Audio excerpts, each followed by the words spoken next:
Bom, pessoal, essa é a última parte da disciplina e depois da gente falar sobre modelagem, arquitetura, projeto da camada de domínio e de interface, a gente vai falar agora sobre camada de persistência de dados, né? Então, basicamente, qualquer sistema, no geral, né, tem uma interface gráfica, classes para tratar a regra de negócio e uma camada para tratar como que esses dados serão gravados e persistidos em algum meio. Especificamente nessa aula, a gente vai dar ênfase principalmente ao desenvolvimento orientado a objeto em conjunto com banco de dados relacionais, né, que ainda é muito utilizado, mas a gente ainda vai comentar sobre outras tecnologias. Nessa parte da aula, a gente vai falar principalmente do mapeamento objeto relacional, falando de herança, né? Como tratar a herança no modelo relacional para o orientado para o modelo relacional, desculpa, como tratar herança no modelo orientado a objeto, como mapear isso para o modelo relacional. Bom, a gente então ainda tem um grande número de sistemas que utiliza sistemas SGBD relacionais para persistir dados. Nos últimos anos, né, principalmente com IoT e móvel, os SGBDs relacionais têm diminuído, principalmente quando a gente fala de bancos no SQL, né, e transações via REST, que é o Representation State Transfer, que a gente transfere praticamente um objeto inteiro e não precisa manipular e pensar nisso daí. Mas se você estiver fazendo uma aplicação que utiliza um banco relacional, é uma coisa que a gente tem que pensar em como vai ser feito esse tratamento. Principalmente para o teu código não ficar atrelado a uma tecnologia que você daqui a pouco pode querer mudar, né? Bom, quanto maior a gama de opções para realizar persistência de dados, mais importância a camada ganha, porque assim como a gente falou na interface, você pode querer tratar uma mesma regra de negócio e salvar aquele objeto em diferentes tecnologias, ou mudar isso daí para diferentes tecnologias. Você pode ter clientes que têm determinados bancos de dados que eles querem usar aquele banco de dados e a tua ferramenta tem que suportar aquele tipo de banco de dados. Então a gente precisa projetar software capazes, né, de lidar com essas diferentes formas de persistência. Bom, a primeira coisa que a gente tem que entender, a gente já falou disso em outras aulas, mas é muito importante a gente voltar a entender esse mapeamento objeto relacional. O que é o mapeamento objeto relacional? Bom, simplesmente a gente está desenvolvendo o sistema utilizando o conceito orientado a objeto e vai persistir em num banco de dados que usa o conceito relacional. Bom, são dois conceitos diferentes. O orientado a objeto, ele é muito mais expressivo que o relacional. A gente tem diversas regras, diferentes tipos de relacionamentos que são permitidos que no relacional não permitem. Então a gente está falando de duas tecnologias distintas. E o de classes é mais expressivo. Bom, só para citar, né, a gente já comentou disso, mas quando a gente fala de um modelo orientado a objeto, a gente está falando de um modelo de entendimento, que o programador vai se basear naquele modelo para criar o código. Já quando a gente fala de objeto relacional, aquele modelo ele vai ser interpretado por um SGBD. Então, aquelas regras elas são interpretadas por um SGBD que, se tiver algum problema, ela vai dar erro, né? Então, são duas coisas bem distintas. Mas vamos pegar aqui um exemplo, né, para a gente entender esse mapeamento de como que a gente vai mapear o que é importante nesse mapeamento. Vamos considerar então essa tabela de fornecedores, no qual a gente tem aqui a chave primária, né, o código do fornecedor, né, e as demais colunas, nome, rua, cidade, estado e assim por diante. Tá? Então, uma chave primária simples, composta por um único campo.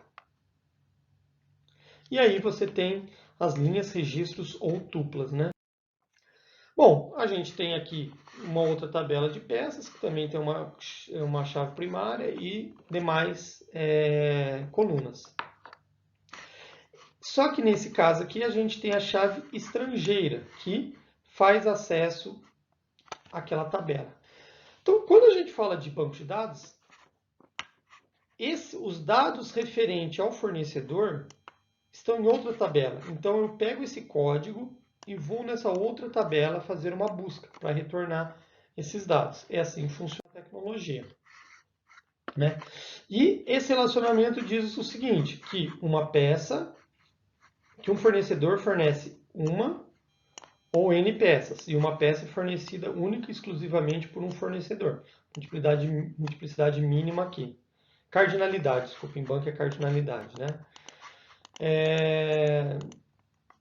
Bom, mas, né, eu estou dizendo aqui que um pedido tem várias peças e uma peça tem vários pedidos. Aqui é um problema que na orientação a objeto a gente já não precisa tratar, a não ser que a gente queira que o modelo represente especificamente isso.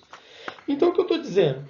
Que uma chave de pedido pode estar em várias linhas de peça e uma chave de peça pode estar em várias linhas de pedido.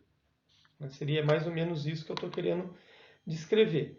Isso não tem como fazer, porque como que eu vou dizer que essa peça aqui tem vários pedidos e esse pedido tem várias peças? Então eu preciso criar uma tabela que vai tratar isso. A gente já discutiu isso bastante quando a gente falou de modelagem de projeto, né, da camada de domínio. Então eu criei uma nova tabela, no qual eu tenho esse cara aqui e esse cara aqui, desculpa, esse cara... Esse daqui é esse campo aqui. Né? E daí a relação entre eles. Então aqui eu consigo ver que o pedido, esse pedido aqui, esse mesmo pedido, tem várias peças e uma peça poderia estar em diversos pedidos conforme aumentasse essa tabela. Bom, obrigatoriamente tem que ser assim no modelo relacional. Já se eu tiver o mesmo entendimento no diagrama de classes, que uma peça tem vários pedidos, e um pedido pode estar em várias peças, não necessariamente eu teria que ter uma classe item. Eu poderia fazer isso diretamente, né? Como a gente viu no exemplo da reserva do livro. Então, para a gente realizar o projeto orientado a objeto com persistência relacional, a gente tem que fazer o quê? Transformar o modelo que está orientado a objeto para o modelo relacional. Então, por exemplo, eu poderia ter duas classes para representar esse relacionamento peça e pedido, que suportaria na orientação a objeto, mas eu teria que transformar esses dados, gravando esses dados em 3 tabelas. Obrigatoriamente, nesse modelo, teria que ter 3 tabelas no relacional. Bom, então, isso daqui é um dos exemplos da diferença. Primeiro, é importante a gente entender que essas duas tecnologias têm suas diferenças. As chaves primárias e estrangeiras existem no modelo relacional para mostrar como que dados de tabelas diferentes estão relacionados. Por quê? No modelo relacional, você tem o dado armazenado e você faz uma referência àquela linha que tem todas as informações, né? O que isso quer dizer? Uma peça é fornecida por um fornecedor. Você não armazena o fornecedor, você armazena só a chave, que é uma referência para o fornecedor. Então, a partir daquela referência, você consegue achar todos os dados do fornecedor na tabela de fornecedor. Para que a gente faz isso? Para diminuir a redundância de dados, porque os dados estão guardados fisicamente no banco de dados. Então, se você não fizer isso, suas tabelas vão ficar muito grandes. Na orientação objeto, a gente está trabalhando com dados que estão na memória volátil. A gente carrega aquele objeto, mas quando o programa fecha, por exemplo, esses dados somem. Então, a gente não tem um armazenamento histórico dos dados igual ocorre no SGBD. Então, a gente não carrega... Quando eu falo que um fornecedor fornece uma peça, provavelmente eu já instanciei o objeto fornecedor que tem todas as informações daquele objeto. E dentro dele, por exemplo, vai ter a peça que ele fornece, que vai ser uma instância, ou seja, eu vou ter o objeto completo de peça. Eu não trabalho com relações igual ocorrem no relacional. Né? Então aqui, no modelo de classe não faz necessário porque a gente não relaciona dados, e sim objetos. Bom, um relacionamento N para N sempre vai precisar de uma tabela associativa no modelo relacional. Já no orientação objeto não precisa. Então, basicamente, a gente vai ter algumas regras básicas para fazer um mapeamento objeto relacional. Um dos principais problemas que a gente precisa tratar é a herança. Né? A herança é muito utilizada, a gente viu alguns padrões de projeto, vai ver mais, mas quando a gente fala de padrões de projeto e demais tipos de relacionamento, vocês vão ver que a gente fala muito de classe abstrata e de herança, mas isso não é suportado em sistemas de banco de dados relacional. Ou se é suportado, é totalmente diferente a forma de implementar. Bom, as tabelas têm que ter uma chave primária, enquanto os objetos são únicos por essência. Você instanciou um objeto, ele é único, ele tem um ID que o próprio sistema vai gerenciar. Você pode ir lá e ver o ID daquele objeto, né, quando você instancia. Então é necessário fazer esse relacionamento e tratar essas diferenças entre essas tecnologias. O mapeamento objeto relacional, então, é usado para fazer esse mapeamento estrutural entre os objetos que residem na memória enquanto o programa está em execução para as tabelas em banco de dados que a gente vai armazenar no modo persistente. Bom, no mapeamento de classes e objetos, normalmente cada classe é mapeada a uma tabela. E cada instância do objeto é uma linha dessa tabela, né? Então, se eu tenho lá uma classe cliente, provavelmente eu tenho uma tabela cliente que tem os mesmos atributos da classe e eu consigo mapear. Outra coisa que é importante dizer é que o ideal, quando você faz um modelo de classes e vai usar uma tecnologia objeto relacional, você não precisa criar o modelo relacional antes. Você faz o modelo de classes e depois você faz esse mapeamento para gerar um modelo de classes, um modelo relacional, que suporta o modelo de classes que você implementou, né? Então, esses caras já vão estar condizentes e você não precisa fazer dois mapeamentos. Na verdade, você vai estar fazendo dois modelos. Você vai estar fazendo um modelo relacional adaptado ao seu modelo de classes, né? Bom, outra coisa, o modelo de classe deve ser normalizado previamente, eliminando-se atributos multivalorados. Isso daqui também, se a gente tratou um modelo de classes bem feito, o seu modelo entidade de relacionamento ele já vai estar bem normalizado, porque a gente já falou bastante de coesão e acoplamento e a gente eliminou atributos multivalorados naquelas etapas do projeto. Bom, e depois a gente tem algumas regras básicas. Bom, se eu tenho um diagrama de classes, que eu parti meu projeto a partir de um diagrama de classes, primeira coisa, provavelmente eu não defini o identificador único, porque ele não é obrigatório. Então, eu vou colocar um identificador único, porque ele vai ser meu campo-chave no banco de dados quando eu criar uma tabela. Então, esses caras já vão, a minha classe já vai estar condizente com a tabela que eu estou criando. Então, eu posso atribuir a cada objeto um ID, né? Um identificador de objeto ID que pode ser a minha chave. O Martin Fowler definiu isso lá em 2003, né? Que é a abordagem de padrão campo de identidade, ou Identity Field, né? No qual a gente cria uma chave primária para a classe, justamente para fazer esse mapeamento. Bom, depois tem o mapeamento de herança, que é uma das coisas mais importantes para a gente tratar. Os SGBDs não suportam herança como a gente faz no modelo entidade, no modelo de classes, então é necessário a gente formar esse mecanismo de mapeamento.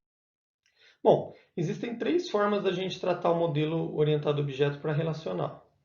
Então, quando você tem uma hierarquia no modelo orientado a objeto, tem três formas da gente construir as tabelas para armazenar os dados que estão nesse modelo. O primeiro é o padrão de herança em tabela única, ou Single Table Inheritance, que nesse caso aqui, né, nesse exemplo, a gente tem uma tabela abstrata de veículo, uma de moto, uma de carro e uma de utilitário. Como que é o tratamento? A gente coloca todos os atributos. Então a gente tem aqui, ó, cor, cilindrada, portas e carga nessa tabela. Qual que é o problema? O problema é que se eu tenho uma moto, eu vou gravar ele na tabela veículo, mas eu preciso ter esse campo aqui que diga o tipo, que é uma moto. Se eu tenho um utilitário, vai ser tipo utilitário, vai ser carro. Vantagem, ele é muito simples. Desvantagem, você pode ter muitos atributos vazios. Por exemplo, moto não tem porta, não tem carga, né? Então esses atributos vão estar vazios. Você poderia ter vários atributos vazios. Segunda forma, padrão de herança em tabela concreta ou Concrete Table Inheritance. O que vai acontecer aqui? Bom, cada classe concreta vai se transformar numa tabela. Ok? Bom, e a regra é os atributos, cada tabela vai ter os atributos da classe, mais os atributos da classe pai. Então, moto tem cor, que é de veículo, mais a cilindrada, que é dela, carro, cor e porta, e utilitário, cor, porta e cargo. No meu entendimento, esse modelo aqui é o mais próximo do modelo orientado a objeto, porque na prática é assim, você não instancia um objeto do tipo veículo, né? Então, obrigatoriamente, você vai instanciar um objeto do tipo moto, carro ou utilitário, e cada objeto tem esses atributos, porque ele herda do pai. Então, ele é muito próximo desse relacionamento, né? Desse modelo. O terceiro modelo, a terceira forma de tratar isso, é o padrão herança em tabela de classe ou Class Table Inheritance, que a gente vai ter uma tabela para cada classe, independente se ela é concreta ou não. Então, aqui nesse caso, a gente tem veículo, moto, carro e utilitário. E daí cada cara só tem o seu próprio atributo. O que vai acontecer nesse modelo aqui? Que a gente vai ter mais relacionamentos, né? Porque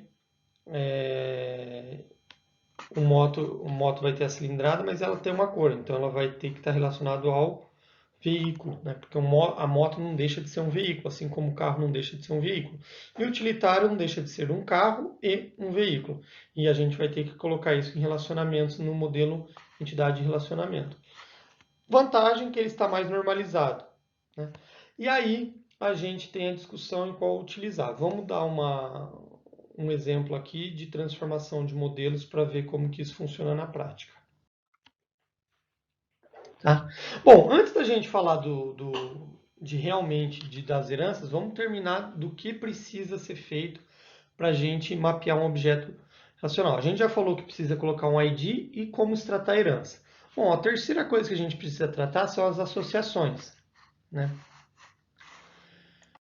Por quê? Se eu tenho relacionamento 1 para 1 no modelo orientado a objeto, isso vai se transformar no modelo 1 para 1. A única diferença é que eu coloquei lá o padrão ID. E vou ter que colocar um FK, né, para tratar essa relação aqui em algum dos lados. Se eu tenho relação 1 para N ou 0 para N, mesma coisa.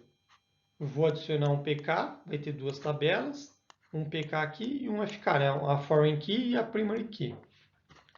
Então é muito tranquilo fazer esse relacionamento. A gente só precisa inserir, então, chaves primárias e estrangeiras no modelo e manter todos os atributos que estão aqui. Como eu falei, então, se você tem um diagrama de classe bem feito, você consegue estender esse teu modelo para uma entidade de relacionamento. No entanto, se a gente tem um relacionamento N para N, que no nosso modelo orientado a objetos está somente com duas tabelas, como ocorre aqui, pois na associação aqui eu não tenho atributos próprios, então não preciso de uma classe associativa nesse modelo, igual aconteceu no exemplo do livro, né? Então não preciso desse cara. Se você tiver um modelo desse daqui no teu modelo orientado a objeto, obrigatoriamente você vai ter que criar uma tabela associativa. Então a gente vai inserir o PK aqui, um PK aqui, e aqui nós vamos ter os PKs e os atributos que você queira colocar. Bem, se eu tivesse esse atributo aqui, ele obrigatoriamente teria uma classe aqui, né? Então aqui é só um exemplo de que você poderia colocar outros atributos na tabela. E a gente muda então a cardinalidade do nosso modelo. Então, basicamente, essas são as principais regras para a gente fazer esse mapeamento orientado ao objeto relacional, que é inserir atributo primary key, inserir os atributos de chave estrangeira, tratar a herança e tratar principalmente relacionamento N para N. Bom, sabendo disso, vamos dar um exemplo aqui para entender principalmente hierarquia. Vamos pensar nesse modelo aqui orientado a objeto. Então, o que eu preciso tratar? Interface é só uma interface. Esse cara não vai ser armazenado, ele não tem dados. Uma interface tem apenas regras que devem ser implementadas, só um método. Esse cara vai ser implementado pelo curso. Então, isso aqui eu não preciso me preocupar. Bom, o que eu preciso me preocupar? Relacionamento N para N. e nossa herança. Tá? Tirando isso, vou precisar colocar as chaves primárias e estrangeiras. Né? Se o teu modelo tiver, eu estou considerando que o modelo está bem normalizado, né? Para não me preocupar nisso no modelo relacional. Então vamos lá. Primeira coisa, criei um campo ID disciplina e mantive os outros atributos que tinha no meu modelo orientado a objeto. Então, no geral, cada classe é mapeada por uma tabela, esse é o mais simples, padrão Identity Field aí. Bom, daí, mesma coisa, mapeamento 1 para 1, insere a chave estrangeira, né, da disciplina. Aqui dá para ver também, e coloquei aqui o Identity Field. Bom, tratei o relacionamento N para N, criando o nosso modelo entidade de relacionamento. É a nossa tabela associativa aqui. Aí vem o tratamento da hierarquia. Vamos tratar essa hierarquia. De que forma? Vamos lá. Primeira forma, usando Single Table Inheritance. O que eu fiz? Coloquei todos os atributos numa única tabela. Então, coloquei todos numa única tabela, está tratado. Simplesmente precisei colocar o ID do curso aqui, criei uma PK, essa PK aqui eu coloquei essa chave aqui. E tinha uma tabela de endereço, né? No qual eu mantive e coloquei esse cara aqui. Então é isso, ele é muito mais simples de fazer um mapeamento. Desvantagem, você vai ter um monte de atributos para essa tabela, ela vai estar representando os dados de vários caras ao mesmo tempo, né? E eu particularmente não gosto muito dessa solução. Bom, vamos fazer a mesma solução usando Concrete Table Inheritance.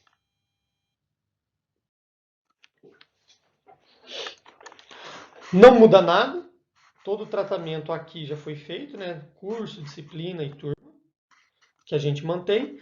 Agora vamos tratar somente essa parte da herança. Bom, uma tabela concreta. Tá? Então, aluno é concreto, a gente adicionou. Professor é concreto, a gente adicionou. Professor convidado é concreto. Tá? Então, a gente vai tratar. Qual que é a diferença, então? A gente tinha endereço que ele vai estar relacionado aos três. Bom, professor convidado, a turma pode ter um professor ou um professor convidado. Certo? Então, está aqui, era isso que aquele relacionamento dizia.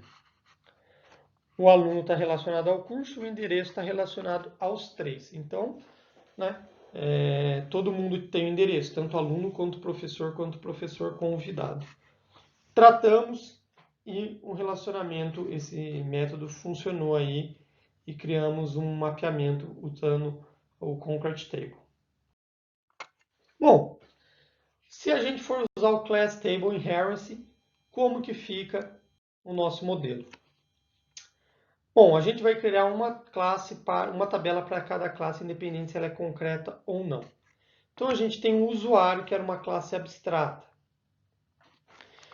Então o endereço vai estar único e exclusivamente ligado ao usuário. Por quê? Todo mundo é usuário. Então, os atributos de usuário ficam nele, os atributos de aluno ficam nele. Mas o usuário precisa ter uma relação, o aluno precisa ter uma relação com o usuário, porque além de aluno, ele também é usuário. Então, os atributos de usuário ficam armazenados na tabela usuário e os atributos de aluno ficam armazenados na tabela de aluno. O mesmo vai ocorrer para o professor. Ele vai ser um professor, ele vai ser um usuário, né? Então, os atributos de usuário ficam nele e os atributos de professor ficam nele. E, por fim, o professor convidado, que vai estar relacionado a um professor, porque um professor convidado também é um professor. Qual que é a vantagem? É mais normalizado, né? Se a gente pensar em banco de dados, ele está no modelo um pouco mais próximo da normalização que se espera. Mas o modelo Concrete Table fica mais próximo do que a gente faz, já que essa classe, a gente não instancia uma classe usuário. Aí é questão de funcionamento, de qual que fica mais próximo, qual que fica mais fácil de vocês trabalharem. Mas a dica aqui é essa, você tem um modelo orientado a objeto, E você pode, a partir desse modelo orientado a objeto, criar um modelo relacional sem precisar criar dois modelos independentes.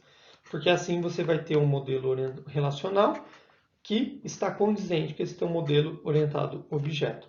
Bom, nas outras partes das aulas a gente vai discutir ferramentas, né? Por exemplo, que fazem esse mapeamento automático, alguns padrões de projetos para a gente trabalhar na camada de persistência.